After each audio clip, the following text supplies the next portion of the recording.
Assalamualaikum semuanya, jumpa lagi bersama saya Dr. Liza. Aku mau nge-share tentang pengalaman aku mengikuti pelatihan ACLS atau Advanced Cardiac Life Support. Ini dia sertifikatnya. Nih, ada nama saya, Dr. Liza Fatiaryani. Ini uploadnya langsung dari Indonesian Heart Association. Baik ya, nah ini dia sertifikatnya. Kok saya senang itu sih bisa lulus ACLS? Pasti teman-teman mikirnya gitu kan, kok maruk kali nih si Liza. Jadi sebenarnya saya itu sudah 10 tahun ya nggak pernah pegang EKG atau berurusan sama penyakit jantung. Sebenarnya saya itu dan sebenarnya kami berempat ya dari rumah sakit jiwa yang ikutan pelatihan ini, 2 perawat dan 2 dokter IGD. Perawatnya juga perawat IGD. Jadi sebenarnya kami tuh baru mengusulkan untuk mengikuti ACLS itu awal Februari, dan nggak taunya tanggal 20 itu ternyata di ACC sama pimpinan, dan alhamdulillah saya menjadi salah satu yang diusulkan untuk mengikuti pelatihan ACLS, karena memang saya belum pernah mengikuti sekalipun ya, baik itu ACLS ataupun ATLS. Alhamdulillah saya bisa mengikuti pelatihan ACLS ini dan dibayar kantor dong. Ada yang nanya, berapa sih biaya pelatihan ACLS itu? Untuk Aceh sendiri ya, biaya pelatihan ACLS itu adalah 4 juta rupiah. Nggak murah ya teman-teman, pusatnya langsung itu hanya sekitar 2 atau 3 jutaan, tidak sampai 4 jutaan. Oke, apa aja sih yang dilatih di ACLS itu? Ya sesuai dengan namanya ya, Advanced Cardiac Life Support, dimana kita di situ diajarkan bagaimana menyelamatkan hidup seseorang, terutama ketika seseorang itu mengalami masalah jantungnya. Kenapa? Ya, karena teman-teman tahu sendiri pasti ketika jantung kita tidak lagi berdetak, maka nyawa pun melayang. Saat mendaftar ACLS kemarin ya, kami diberikan CD. Ini dia CD-nya. CD yang berisi materi-materi yang akan diajarkan saat pelatihan berlangsung ya. Jadi di sini ada materi berupa video-video Megacode yang live support, dan juga ada bantuan hidup dasar dan lanjutan. Terus juga ada buku ACLS dan juga BCLS yang bisa teman-teman baca. Selain itu di sini juga kita juga dikasih buku kecil, buku saku. Nih, buku saku ini berisi algoritma tentang bantuan hidup jantung lanjutan. Terus juga dikasih soal pretest dan post-test. Nah ini dia contoh soal pretestnya. Ini sudah saya coret-coret nih. ACLS per key. Ini ada satu lagi juga yang warna hijau, ACLS per key. Ini fotokopiannya. Jadi kemarin sebelum jawab saya copy dulu. Jadi biar nanti waktu jawabnya nggak coret-coret di lembar aslinya. Jadi saya coret-coretnya di sini aja ya sambil menganalisa. Juga diberikan ini adalah tata tertib pelatihan ACLS per key ya. Jadi di sini disebutkan bahwa untuk syarat kelulusan ya, syarat kelulusan itu kita wajib hadir 3 hari berturut-turut, tidak boleh tidak ada. Kemudian juga harus mengikuti ujian tulis dan praktek dengan nilai minimal 75, dan bagi yang tidak lulus diperkenankan mengulang kursus tanpa biaya kursus lagi kecuali biaya konsumsi dalam waktu 3 bulan. Nah yang nomor 3 ini saya sedikit lega, karena pikiran saya waktu itu, ya Allah, saya lulus nggak ya? Kalau nggak lulus gimana ya? Apa saya harus bayar lagi? Ternyata poin C ini membuat saya sedikit lega. Kalau misalnya saya nggak lulus, ya saya bisa ikut lagi tanpa harus mengeluarkan uang. Kalaupun mengeluarkan uang itu hanya untuk konsumsi. Pelatihannya online, jadi tidak ada konsumsi. Jadi free total kalau misalnya ikut lagi dalam jangka waktu 3 bulan sekali ya. Jadi tadi setelah pelatihan itu kami langsung dipanggil nama satu-satu. Dr. Liza Fatiaryani, silakan ke meja panitia.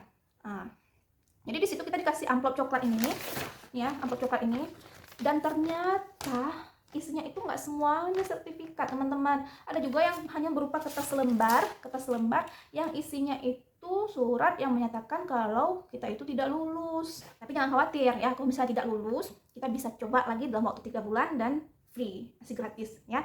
Jadi oke, bagaimana saya belajar mempersiapkan diri untuk ACLS? Ini tuh hari Jumat, jadi saya dapat CD-nya tuh hari Rabu sore.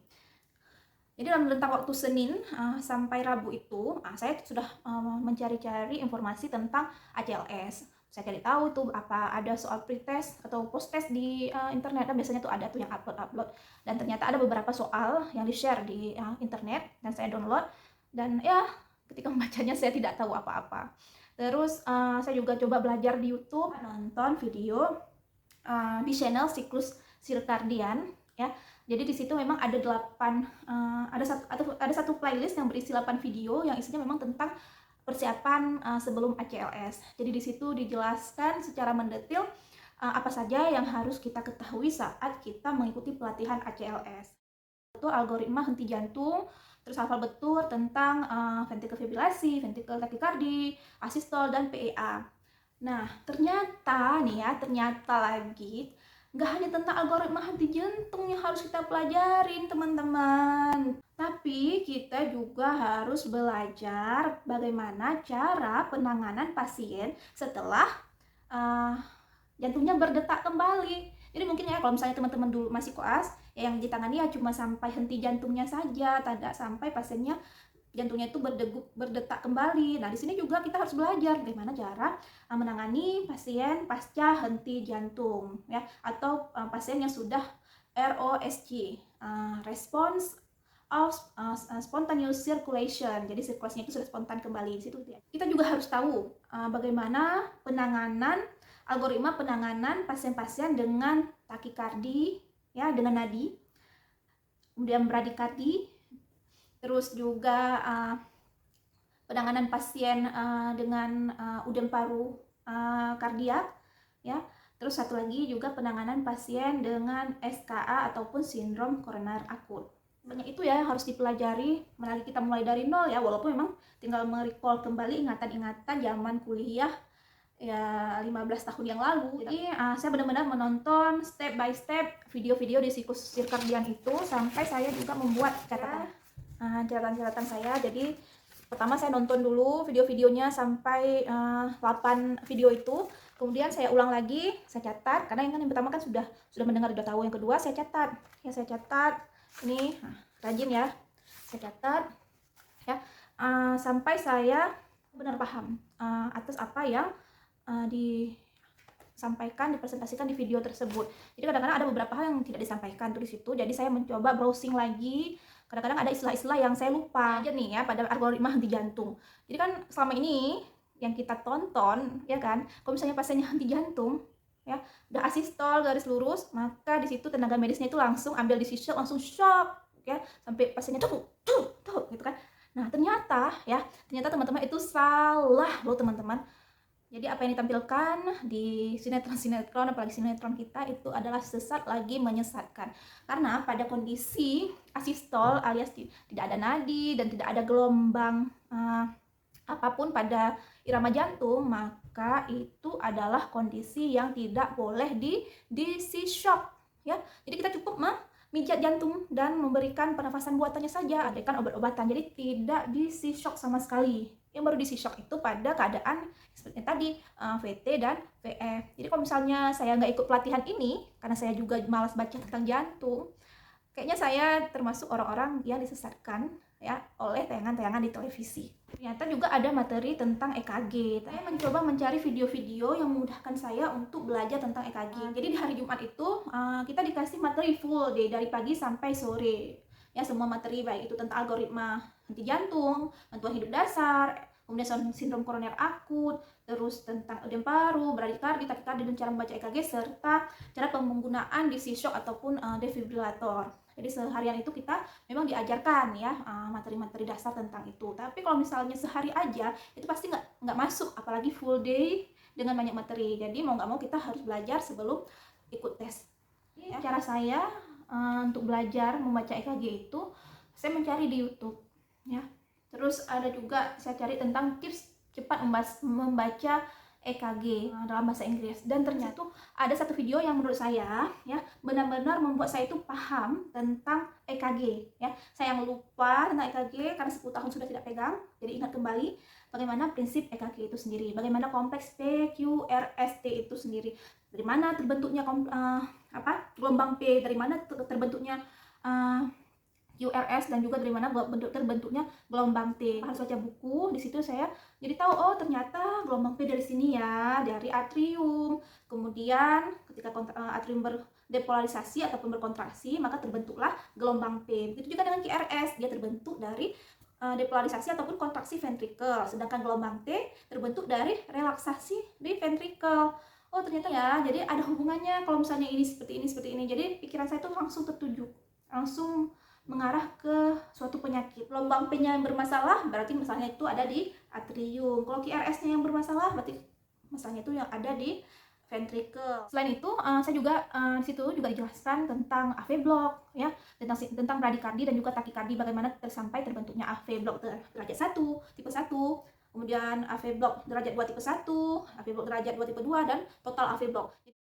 Juga ada di situs-situs ACLS yang memberikan kita soal-soal tentang ACLS ya secara mendetil.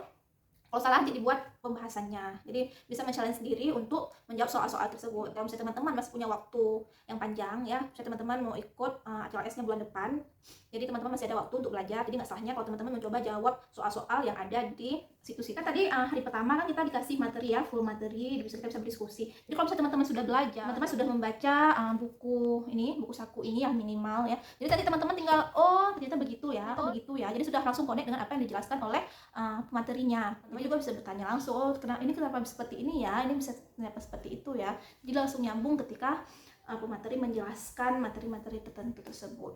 Terus pada hari kedua itu kita masih online ya, artinya masih online. Jadi di situ kita nanti akan melakukan simulasi megacode. Jadi ujiannya itu namanya megacode. Jadi sebelum kita mengikuti ujian di hari ketiga ya, kita diberikan simulasi megacode. Jadi nanti kita dibagi beberapa grup ya. Kemarin kami itu 3 grup A, B, dan C. Diberikan video-video ya, misalnya seorang laki-laki umur 50 tahun datang dengan penurunan kesadaran. Nah, setelah itu kita disuruh mengkaji, melakukan algoritma henti jantung, bradikardi, takikardi, STA, udah dan sebagainya itu. Jadi itu panjang lebar. Misalnya pasien pertama datang dengan penurunan kesadaran, tidak teraba nadi, tidak ada jalan nafas. Maka langsung kita pikir, oh ini tanda-tanda kardiak arrest. Pasiennya itu shockable, baik itu VT ataupun VF.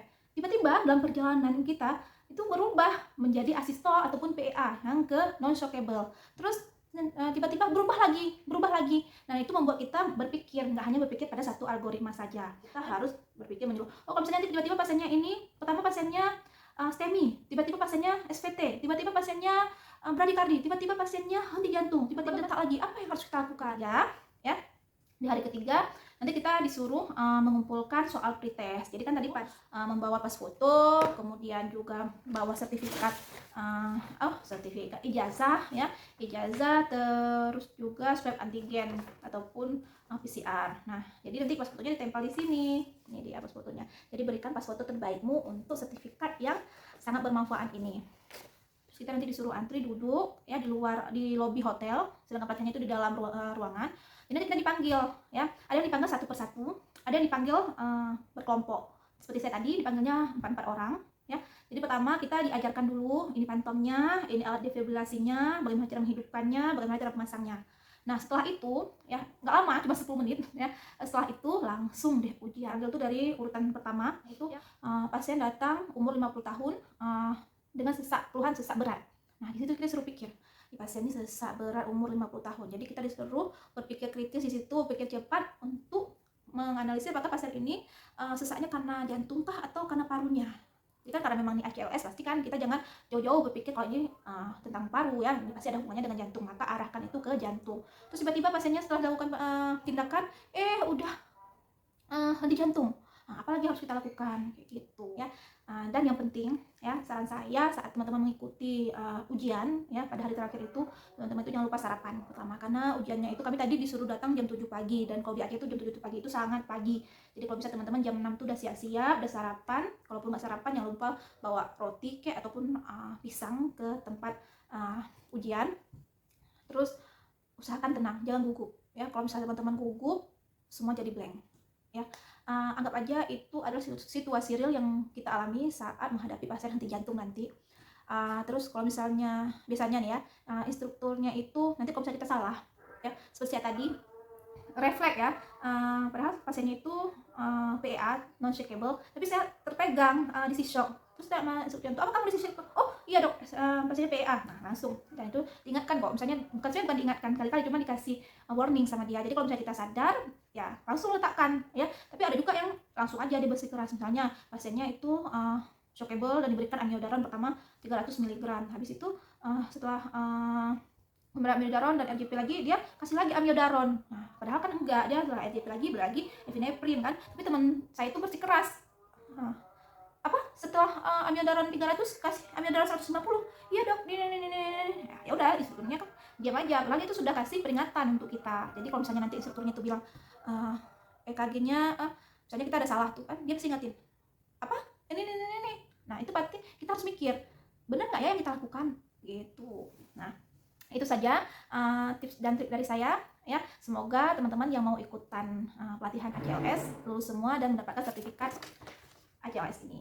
Oke, terima kasih untuk teman-teman yang sudah menonton. Sekali lagi jangan lupa like, komen, dan juga subscribe. Jadi jika ada yang ingin didiskusikan atau ditanyakan, silahkan ya. Sekian dari saya. Wabillahi taufiq wal hidayah. Assalamualaikum warahmatullahi wabarakatuh. Bye bye.